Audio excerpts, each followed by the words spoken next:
America में green card का सपना अब सिर्फ लंबा नहीं, कुछ केसेस में 100 साल से भी ज्यादा का इंतजार बन चुका है। और इंडियंस के लिए वेटिंग टाइम 150 साल तक पहुंचने की बात सामने आ रही है। यानी पूरी जनरेशन निकल सकती है लेकिन ग्रीन कार्ड नहीं मिल पाता।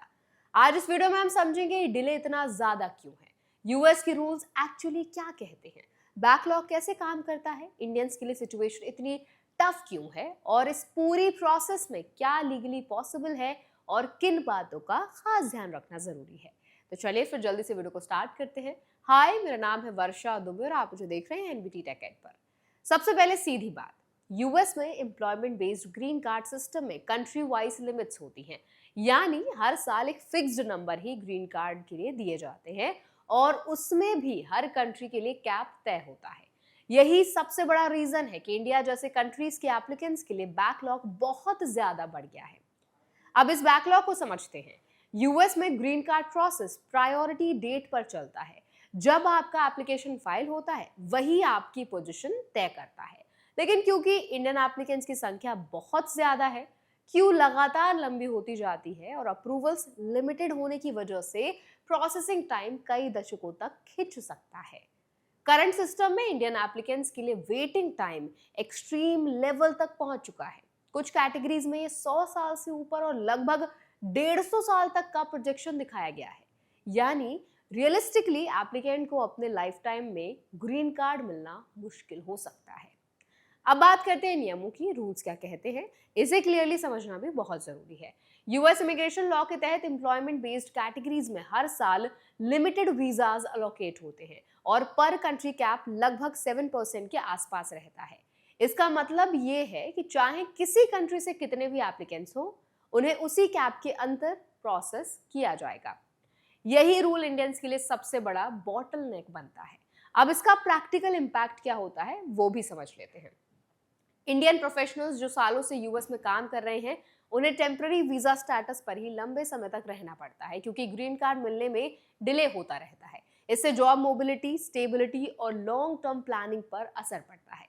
एक और इम्पॉर्टेंट पॉइंट, बैकलॉग सिर्फ न्यू एप्लीकेंट्स के कारण नहीं बढ़ रहा, बल्कि एग्जिस्टिंग पेंडिंग एप्लीकेशंस भी लगातार एक्यूमुलेट हो रही हैं। यानी सिस्टम में डिमांड बहुत ज्यादा है लेकिन सप्लाई लिमिटेड है। अब लीगल राइट्स और ऑप्शंस की बात करते हैं। सबसे पहले, जब तक आपका ग्रीन कार्ड प्रोसेस चल रहा है, आप अपने वैलिड वीजा स्टेटस के तहत यूएस में रह सकते हैं। यानी आपका स्टे लीगल रहता है अगर आप नियमों का पालन कर रहे हैं। दूसरा, कई केसेस में एक्सटेंशन ऑप्शंस अवेलेबल होते हैं जिससे एप्लीकेंट्स अपना स्टेटस मेंटेन कर सकते हैं। तीसरी बात, डिपेंडेंट्स यानी स्पाउस और चिल्ड्रन भी इसी प्रोसेस का हिस्सा होते हैं, लेकिन डिले की वजह से कई बार चिल्ड्रन की एज लिमिट क्रॉस होने का रिस्क होता है जिससे उनका डिपेंडेंट स्टेटस इम्पैक्ट हो सकता है। ये एक प्रैक्टिकल कंसर्न है जो इंडियन फैमिलीज के लिए काफी इंपॉर्टेंट हो जाता है। अब बात करते हैं इंडियन एप्लीकेंट्स के लिए क्या क्या सावधानियां हैं जो बहुत इंपॉर्टेंट है उनके लिए। सबसे पहले, डॉक्यूमेंटेशन और फाइलिंग टाइमलाइन बहुत क्रिटिकल है।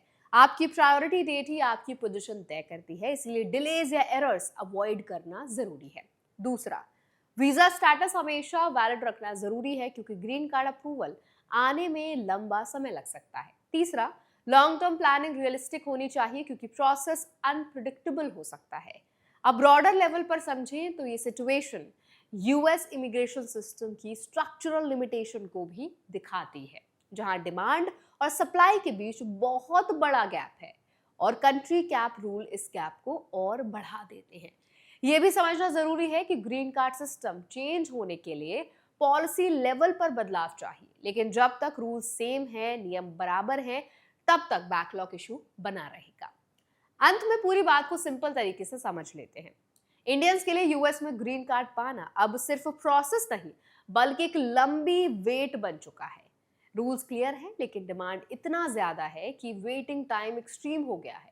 ऐसे में सबसे जरूरी है अवेयरनेस, सही प्लानिंग और लीगल कंप्लायंस, ताकि आप इस लंबे प्रोसेस को सही तरीके से मैनेज कर सकें और फ्यूचर में आने वाले किसी भी बदलाव के लिए प्रिपेयर्ड रहें।